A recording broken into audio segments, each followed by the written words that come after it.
بسم اللہ الرحمن الرحیم۔ السلام علیکم ورحمۃ اللہ وبرکاتہ۔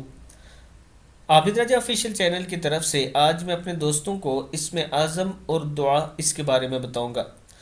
آپ دوستوں نے اس سے پہلے میرے چینل کو ضرور سبسکرائب کرنا ہے۔ نبی اکرم صلی اللہ علیہ وآلہ وسلم مسجد میں آئے، ایک شخص نماز پڑھ رہا تھا اور دعا مانگتے ہوئے وہ اپنی دعا میں کہہ رہا تھا، اللہم لا الہ الا انت المنان بدیع السماوات والارض ذی الجلال والاکرام۔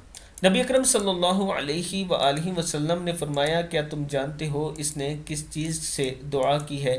اس نے اللہ سے اس اسم اعظم کے ذریعے دعا کی کہ جب بھی اس کے ذریعے دعا کی جائے اللہ اسے قبول کر لے گا، اور جب بھی اس کے ذریعے کوئی چیز مانگی جائے اسے عطا فرما دے گا۔